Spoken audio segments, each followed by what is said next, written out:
Siya lang ang binanggit ng Allah subhanahu wa ta'ala na ito ay para sa Kanya.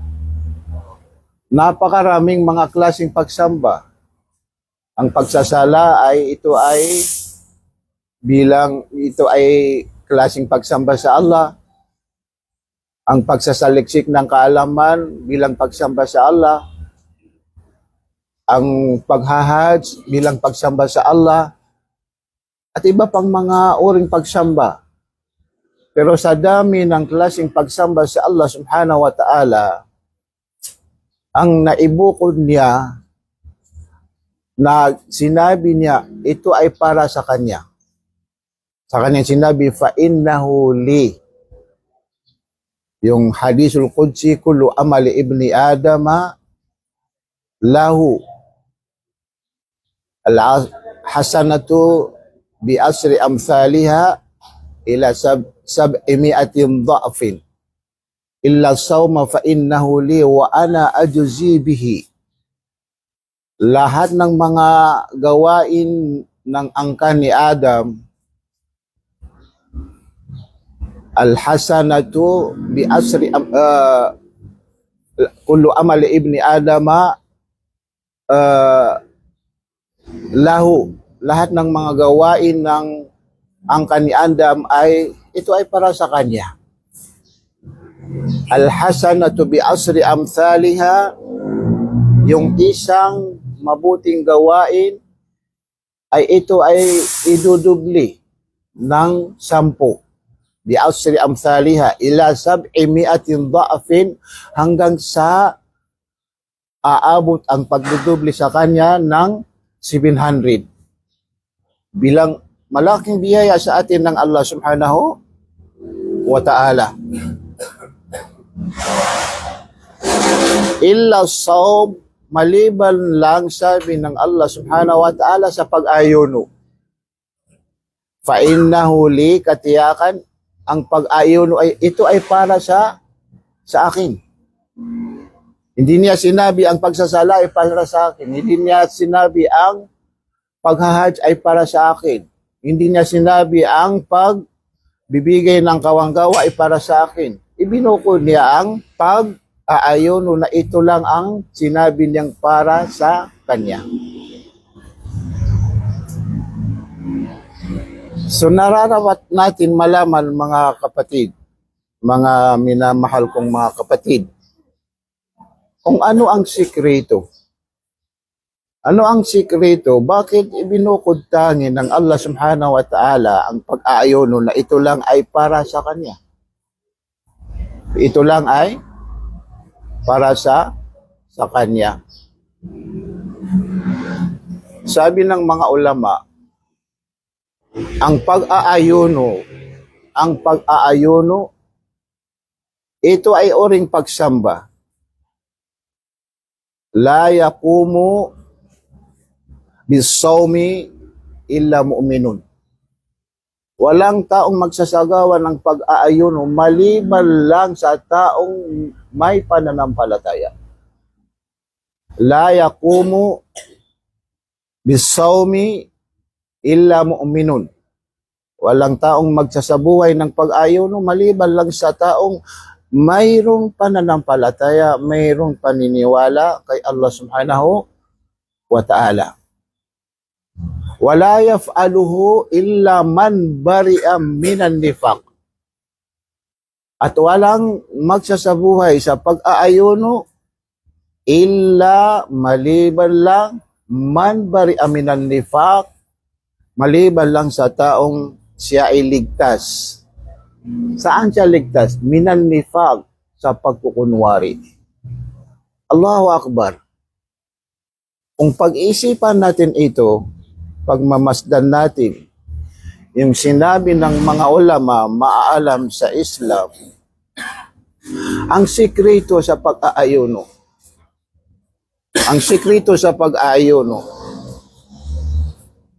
ay gusto ng Allah subhanahu wa ta'ala ang makita niya sa atin ay tayo ay naniniwala sa Kanya. Ang gusto ng Allah subhanahu wa ta'ala na ang makita niya sa bawat isa sa atin ay ang paniniwala sa Kanya. Dahil sa alam at batid ng Allah subhanahu wa ta'ala, gaano kahalaga ang pagkakaroon ng paniniwala sa Kanya. Ito ang gusto ng Allah subhanahu wa ta'ala, magkaroon ng pananampalataya. Makita ng Allah subhanahu wa ta'ala ang mga tao sa isang lugar na sila ay nagkaroon ng pananampalataya, paniniwala kay Allah subhanahu wa ta'ala. Yung tunay na paniniwala. Tunay na paniniwala na hindi nahaluan ng iba pang mga maling kaalaman. Hindi nahaluan ng iba pang maling kaalaman. Dahil sa pagkakaalam ng Allah subhanahu wa ta'ala, ang pagkakaroon ng paniniwala kay Allah subhanahu wa ta'ala, ito ay kondisyon upang ipagkaloob sa atin ng Allah subhanahu wa ta'ala ang maraming mga mabubuti. Kailanman hindi ibibigay ng Allah ang mga maraming mabubuti hanggat hindi magkaroon ng mga tao sa isang lugar ng tunay na pananampalataya. Katulad ng sinabi ng Allah subhanahu wa ta'ala, "Walau anna ahlal qura amanu wattaqaw la fatahna alaihim barakatin minas sama'i wal ard." Kung ang mga tao sa isang lugar amano, tingnan natin mga kapatid, sila ay maniwala, wattaqaw, at sila ay ingatan nila ang pagsasagawa ng mga gawain na hindi kanais-nais sa Allah subhanahu wa ta'ala. Ano ang kapalit? "Lafatahna alaihim barakatin minas sama'i wal ard." Aming bubuksan sa kanila ang mga maraming mga mabubuti. Barakat. Aming bubuksan sa kanila ang maraming mabubuti minas sama'i wal ard, na ito ay manggagaling sa taas at dito sa kalupaan. Isa ito sa kondisyon na nabanggit sa Quran tungkol sa kahalagaan ng pagkakaroon ng pananampalataya sa Allah subhanahu wa ta'ala. Hindi ipagkakaloob ng Allah subhanahu wa ta'ala ang maraming kabutihan maliban lang sa magkaroon po tayo ng tunay na paniniwala sa Kanya. At tulad din ng sinabi ng Allah subhanahu wa ta'ala, "Inna lanansuru rusulana walladhina amanu." Katiyakan aming tutulungan ang aming mga sugo. "Inna lanansuru rusulana." Katiyakan aming tutulungan ang aming mga sugo, walladhina amanu, at yung mga tao na nagkaroon ng pananampalataya. Ibig sabihin, kahit kung isa sa ating pinapangarap sa ating buhay na tulungan tayo ng Allah subhanahu wa ta'ala, kahit anong klaseng kahirapan na ating hinaharap, hanggat hindi tayo tulungan ng Allah subhanahu wa ta'ala, walang sinuman makakatulong sa atin. Kaya isa sa mga kondisyon para tayo ay tulungan ng Allah subhanahu wa ta'ala ay yung magkaroon po tayo ng pananampalataya. "Walladhi inna lanansuru rusulana walladhina amanu." Tingnan natin, sinabi ng Allah subhanahu wa ta'ala, matapos niyang banggitin ang mga pangalan ng kanyang mga sugo, ay ang kanyang naisunod ay yung pangalan ng mga taong sumasampalataya. So ibig sabihin, pinakamalaking kondisyon upang tayo ay tulungan ng Allah subhanahu wa ta'ala ay yung magkaroon po tayo ng pananampalataya. Kaya ito ang sikreto ng Allah subhanahu wa ta'ala. Bakit niya inobligado sa atin ang pag-aayuno sa buwan na Ramadan? Bakit ibinukod na tangi ang pag-aayuno sa buwan na Ramadan na ito lang ang sinabi niya para sa kanya? Fa'innahu li, sa kanyang sinabi, fa'innahu li, ang pag-aayuno ay ito ay para sa akin. Ito ay para sa akin. Dahil sa sinabi ng mga ulama, ang pag-aayuno ay la yatatarraqu ilayhi riyaun. Hindi siya mapapasokan ng pakitang tao. Ang ibig sabihin na hindi siya mapasokan ng pakitang tao, tamang-tama ang kanilang intensyon. Ibig sabihin, wasto ang kanilang pananampalataya. Tama ang kanilang paniniwala dahil sa hindi nasira ng ibang intensyon. So ito ang gusto ng Allah subhanahu wa ta'ala.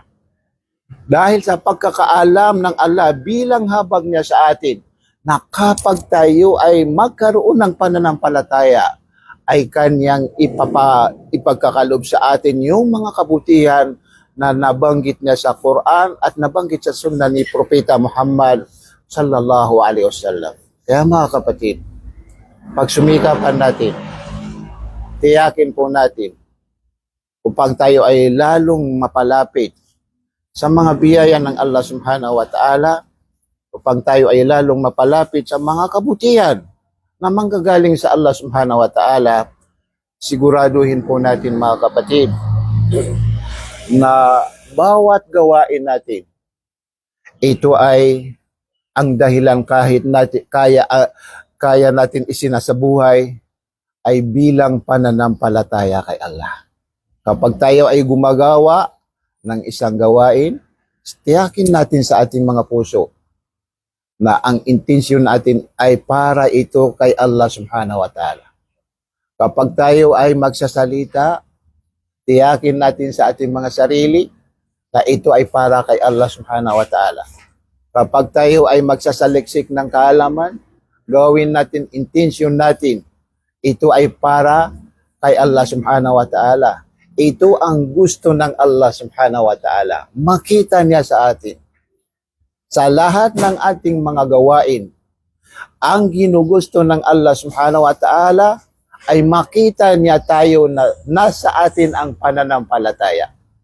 Sa pakikitungo natin sa ating mga pamilya, makita ng Allah na nasa atin ang pananampalataya. Sa pakikitungo natin sa ating mga ulama, makita ng Allah subhanahu wa ta'ala na sa atin ang pananampalataya. Sa pakikitungo natin sa ating mga kapatid, makita ng Allah subhanahu wa ta'ala ang pananampalataya. Yung pakikitungo, pagsasalamuhan natin sa ating mga kapatid. Ang gusto ng Allah subhanahu wa ta'ala makita ay yung pananampalataya sa Allah subhanahu wa ta'ala. Paano tayo magkakaroon ng pananampalataya sa salamuha po natin o pakikitungo natin sa ating mga kapatid? Ang mapagsumikapan natin na maisabuhay na pamamaraan sa pakikitungo sa ating mga kapatid ay yung pamamaraan na ginugusto ng Allah subhanahu wa ta'ala. Ano ang pamamaraan na ginugusto ng Allah subhanahu wa ta'ala? Kapag nakita mo ang iyong kapatid, ano ang ipinag-utos sa atin? Salamin natin siya. Assalamu alaikum. Na ito ay nangangahulugan. Ano ang kahulugan sa pagbibigay ng salam sa ating kapatid? Sabi ni Sheikh Bin Baz, ang kahulugan ng pagbibigay ng salam sa ating kapatid, sabi niya, ay ito ay bilang pangako sa ating kapatid. Parang sinabi natin sa kanya, kapatid, ipapangako ko sa iyo, na wala akong gagawin na masama na makakasama sa iyo. Sa pamamagitan ng salita, sa pamamagitan ng gawa, sa pamamagitan ng pag-iisip. Kailanman ay ingatan ko ang mga bagay na itong lahat ay makakasama sa iyo. Ito ay bilang pangako. So ito ang gusto ng Allah subhanahu wa ta'ala na pamamaraan sa pakikitungo sa mga kapatid. Habang tayo ay nagsasalaman, ipinapangako natin sa kanya, kapatid, ligtas ka sa akin sa anuman gawain na makakasama sa iyo. Bilang pangako ko ito sa Allah subhanahu wa ta'ala. Sa tingin niyo ba mga kapatid, kung ito ang lumaganap sa isang lugar, hindi magkakaroon ng maraming biyaya ng isang lugar? Na ang tao sa isang lugar na ito ay may mga tao na sila ay mayroon pananampalataya, tamang pananampalataya sa Allah subhanahu wa ta'ala. Sa isang lugar na ito, na may mga tao na sila ay nagmamahalan para lang sa Allah subhanahu wa ta'ala.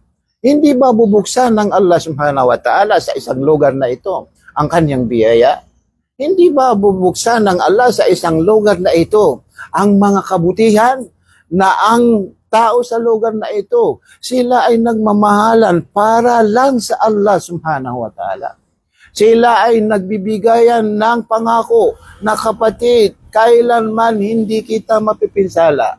Kapatid, kailanman hindi ako gagawa na makakapinsala sa iyo, makakasama sa iyo. Kapatid, kailanman hindi ako magsasalita na ito ay makakasama sa iyo. Hindi kita pag-isipan ng masama. So, tingnan niyo, mga kapatid, sa panampalatayang Islam. Napakahalaga. So, ito ang gusto ng Allah subhanahu wa ta'ala, sikreto, na bakit ibinukutangi ng Allah sa kanyang sarili ang pag-aayon. Sa dami-dami ng mga klaseng pagsamba sa kanya, ang pag-aayono lang sa buwan na Ramadan na ito lang ang sinabi niyang فَإِنَّهُ لِي, katiyakan ang pag-aayono ay para sa akin. Kaya dahil sa ito ay naibukod niya sa kanyang sarili, ay para lang ito sa kanya, naitago niya ang gantipala sa pag-aayono. Hindi katulad ng iba pang mga pagsamba, nasabi yung gaano kalaki ang igagantipala sa kanya, gaano karami ang gantipala na o biyaya na ipagkakalob sa kanya. Pero yung pag-aayono, hindi sinabi. Hindi sinabi. Dahil sa ito ay nangangahulugan na yung igagantipala sa pag-aayono ay sobrang napakahalaga, sobrang napakalaki. Sapat na sa atin, kasi ay bilang pagtitiis sa Allah subhanahu wa ta'ala, ang pagtitiis sa Allah subhanahu wa ta'ala, o yung tinatawag na sabr, pagtitimpi, isa ito sa mga gawain pagsamba sa Allah subhanahu wa ta'ala na hindi nalaman kung gaano karami ang igagantipala ng Allah subhanahu wa ta'ala sa kanya, katulad ng sinabi ng Allah, innama yuwaffas sabiruna ajrahum bighairi hisab. Katiyakan ipagkakaloob sa mga taong mapagtimpi ang kanilang mga biyaya bighairi hisab, na hindi mabibilang. Allahu Akbar. Hindi mabibilang. So yung pag-aayono kasama ito sa mga gawain pagtitimpi, gawain pagtitiis. So ibig sabihin, napakalaking biyaya sa atin ng Allah subhanahu wa ta'ala. So alhamdulillah, idalangin natin sa Allah subhanahu wa ta'ala na tayo ay pag-ayono sa buwan na Ramadan na ito, na tanggapin sa atin ng Allah subhanahu wa ta'ala at maiayon natin sa pamamaraan ni Propeta Muhammad sallallahu alaihi wasallam sa kanyang pag-aayono. So hanggang dito lang ang ating papaliwanag. Jazakumullahu ta'ala khairan wa akhiru da'wana anilhamdulillahi rabbil alamin. Assalamualaikum warahmatullahi ta'ala wabarakatuh.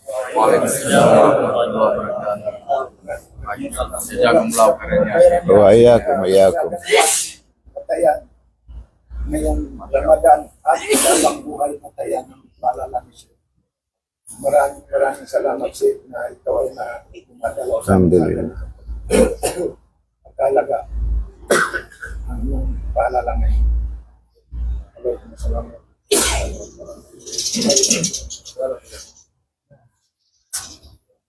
Tanong. Pwede magtanong. Kaya tala mga kapatid, sige, pwede na kayo magtanong siguro kay Sheikh. Nakakapainduro ng ating Sheikh, inshallah. Inshallah. Tanong po tayo. Nandito pa yung mga kapatid natin na mga ibang mga ulama, tulad ni Sheikh Jamal. Alhamdulillah, alhamdulillah. Sheikh, may tanong daw. Kagabi pa itong tanong na. Yung kafir daw po, yung Muslim, no? Either balik Islam man yan or pinanganak na Muslim na hindi nagsasala po. May chance po bang makapasok ng paraiso? Hindi naman siya nagsamba sa ibang, kumbaga hindi siya nag-shirk, hindi lang nagsasala. Or sabihin, nag-kafir pa, ganun. Alhamdulillah. Jazakallah Napakagandang katanungan ng katanong ng ating mahal na kapatid. Katiyakan, noon pa ay nais kong ipaliwanag ang ganitong kaalaman. Sasabihin ko na tayong mga kapatid na mga Muslim, magsumika po tayo. Magsumika po tayo, isabuhay yung mga kagustuhan ng Allah subhanahu wa ta'ala. Yung kanyang ipinag-uutos, sa buhay po natin. Yung kanyang ipinagbabawal, ay iwasan po natin. Dahil sa kung hindi tayo magsasabuhay, maari, pakinggan natin ito, maari yung taong hindi nakaabot sa kanya ang Islam, darating tayo sa kabilang buhay, mas mainam siya kaysa sa atin. May mga tao na hindi nakaabot sa kanila ang Islam. Hindi nila narinig ang Islam. Walang nakaabot sa kanila. Naipaliwanag nila sa kanila ang Islam. Kaya ang mga tao, ganitong mga tao, anong mangyayari? Darating sila sa kabilang buhay. Oh. Tapos sila ay magsasalita. Sila ay magsasalita. O aming Panginoon, kung mayroon man umabot sa amin na ipinapaliwanag niya ang Islam, sinasabi ng Islam ang totoong relihiyon, maniniwala po kami. Hindi kami dapat parusahan. Dahil naman sa hindi umabot sa amin ng Islam, huwag mo kaming parusahan. Oh. So ano ang sasabihin ng Allah sa kanila? Ang sasabihin ng Allah sa kanila, kung tama kayo sa inyong sinasabi, ngayon, tingnan natin, kung tama kayo sa inyong sinasabi, ipag-uutos ng Allah sa kanila na pumasok kayo sa impyerno. Pumasok kayo sa impyerno. Kung totoo yung sinasabi niyo, maniniwala kayo sa akin. Maniniwala kayo sa Islam. May mga tao na hindi sila maniniwala. So yung patuloy na makakapasok sila sa impyerno. May mga tao naman na maniniwala sila. Pasok sila sa impyerno. Na ang klaseng pagpasok, pasok sila sa paraiso. Ang klaseng, dahil sa kung pumasok sila, sumunod sila sa ipinag-utos sa kanila ng Allah, pumasok kayo sa impyerno. Kapag pumasok sila sa impyerno, hindi pala impyerno ang mapapasukan nila, paraiso. Wala akbar. Ha? Kabaliktaran. So tingnan nyo, ito ay mga kapatid, ito ay mga tao na hindi umabot sa kanilang Islam. Hindi umabot sa kanila ang Islam. Pero, makakapasok sila sa paraiso na ang klaseng pagpasok sa paraiso katulad ng sinabi ng mga ulama ay dukhulun ibtidai. Doon sila magsisimula. Iyon lang ang mapapasukan nila. Hindi katulad ng ibang klaseng makapasok sa paraiso. Ang klaseng pagpasok niya sa paraiso ay intikali. Ano ibig sabihin na intikali? Ibig sabihin na intikali ay lilipat sila. Lilipat sila sa paraiso dahil sa mayroon silang pinanggalingan na lugar. Saan sila galing? Doon sa impyerno. Sinunog muna ang kanilang sarili sa impyerno. Bakit nasunog? Sinunog, pinarusahan sila sa impyerno dahil sa mayroon silang nagawang pagkakasala na hindi nila ito nahingi na patawad kay Allah subhanahu wa ta'ala. Hindi sila pinatawad ng Allah subhanahu wa ta'ala, hindi pinatawad ng Allah sa kanila dito sa mundo hanggat umabot sila sa kabilang buhay. Dahil sa umabot sila sa kabilang buhay, hindi na ipatawad sa kanila ng Allah subhanahu wa ta'ala ang nagawa nilang pagkakasala. Ang mangyayari ay susunugin sila muna sa impyerno. Oh, paparusahan sila muna sa impyerno. So hindi natin alam kung gaano katagal ang itinatagal nila sa impyerno. Pero paniwalaan natin, ang isang araw sa kabilang buhay ay katumbas ng 1,000 year. Isang araw lang yun, ha? Isang araw lang. Kung ang itatagal natin sa impyerno, isang araw lang, matitiis ba natin na walang pahinga, walang minuto na tayo ay sinusunog sa loob ng 1,000 year na sinusunog ang ating mga katawan? Kaya sino ang mga kasama, sino ang mga tao na ganito ang mangyari sa kanila? Mga tao na alam nila ang Islam, ito ang tamang relihiyon. Mayroon silang mga kaalaman. Napakahusay nilang magbahagi ng kaalaman. Napakahusay nilang magpapaliwanag sa mga kaalaman sa Islam.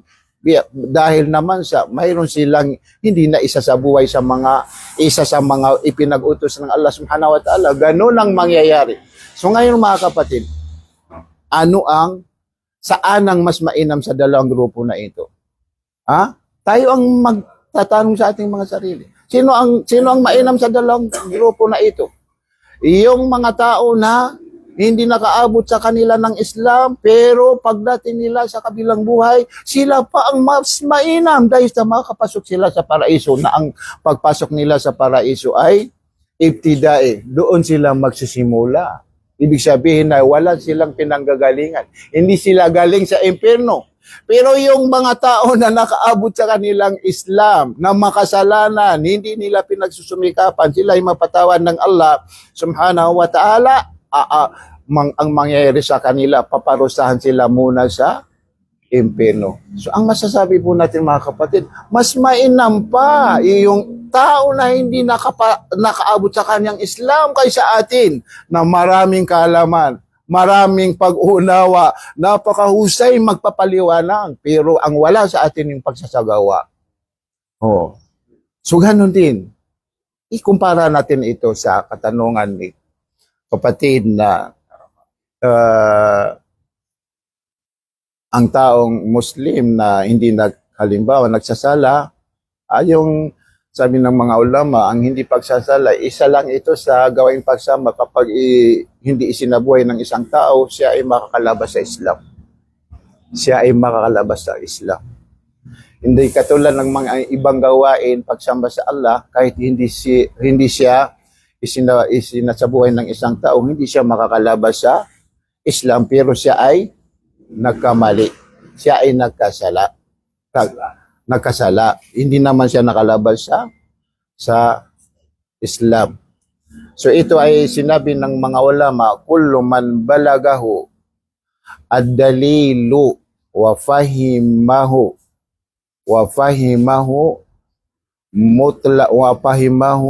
mutlaqal fahmi faqad qamat alaihil hujjah.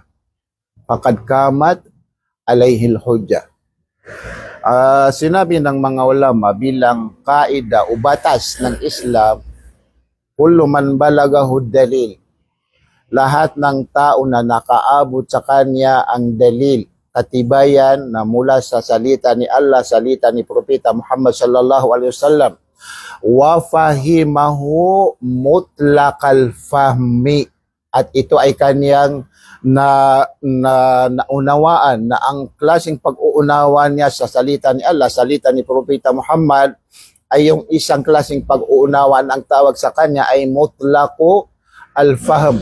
Ang ibig sabihin na mutlaqul fahmi ay hindi naman kompleto ang pag-uunawa, pero nasa kanyang isa sa mga pag-uunawa. Ibig sabihin, hindi ang tinutukoy na pag-uunawa na iuunawa natin sa salita ni Allah, salita ni Propeta Muhammad, ay katulad ng pag-unawa ni Abu Bakar, katulad ng pag-unawa ni Umar, katulad ng pag-unawa ni Usman, katulad ng pag-unawa ni Ali. Kailanman hindi tayo aabot sa kanilang pag-unawa. Pero kung nagkaroon po tayo ng kahit isa, dalawa, pag-unawa sa salita ni Allah, salita ni Propeta Muhammad sallallahu alaihi wasallam, ano ang sinabi ng mga ulama? Faqad qamat alaihil hujjah. naganap sa atin ang mga katibayan ng Allah subhanahu wa ta'ala. Ibig sabihin ay nagkaroon tayo ng katibayan. Umabot sa atin yung mga katibayan ng Allah subhanahu wa ta'ala na wala tayong masasabi sa kabilang buhay kapag tayo ay tinanong ng Allah subhanahu wa ta'ala, waking alipin, bakit mo hindi naisabuhay ang isang gawain na ito? Hindi natin masasabi dahil, ya Allah, hindi ko alam yun. Hindi ko naunawaan. Hindi.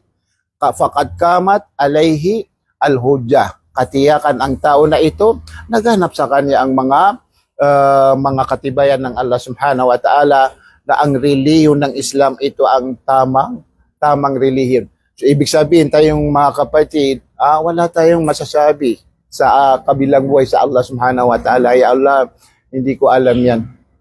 Hindi ko alam. Hindi natin ito maisasagot sa Allah subhanahu. Bakit hindi mo naisabuhay ang isang gawain na hindi natin masasabi sa Allah, ya Allah, hindi ko alam yan. Oo, hindi ko alam. Oo. Lalo na sa panahon natin ngayon, napakarami ang mga maaalam at saka yung mga pamamaraan sa pagkakaroon ng kaalaman, napakasimple. Sa pamamaraan ng mga na-discover na mga kasangkapan, i-text mo si Sheikh Jamal at sasagutin ka niya. So alhamdulillah, ito ang maisasagot natin. Kaya ulitin ko po mga kapatid, na magsumika po tayo. Magsumikap po tayo.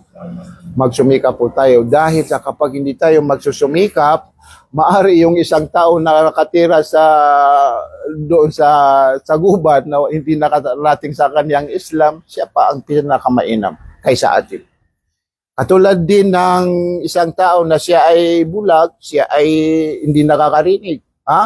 Pagdating niya sa kabilang buhay, magsasalita siya. Sabi niya, ya Allah, waking Panginoon, huwag akong parusahan. Dahil sa paano ko malaman, maunawaan yung Islam? Paano kita maunawaan? Hindi ako nakakarinig, hindi ako nakakakita. So wag mong parusahan. Kung nakakakita naman ako, kung ako ay nakakarinig, nakita ko, narinig ko yung mga paliwanag, paniniwalaan kita. So ang sasabihin ng Allah sa kanya, sige, kung totoo yung sinasabi mo, tingnan natin kung susunod ka sa akin ngayon, pumasok ka sa impyerno. Kaya sabi ni Sheikh Saleh Al-Uthaymin, magaganap din ang mga pagsubok sa kabilang buhay. Hindi lang tayo susubukan dito sa mundo, magaganap din ang pagsubok sa kabilang buhay. Yung mga tao na mayroon silang mga dinadahilan na kaya hindi nakaabot sa kanila ang Islam. So kapag inuutos sa kanya ng Allah subhanahu wa ta'ala, pumasok ka sa impyerno. Kapag siya ay pumasok, hindi pala impyerno, siya ay paraiso. Bulag. Hindi makakarinig. Nakikita natin dyan sa mga lugar. Hindi nakakakita, hindi nakakarinig. Pero, maari darating sa kabilang buhay, siya pa ang pinakamainam kaysa atin.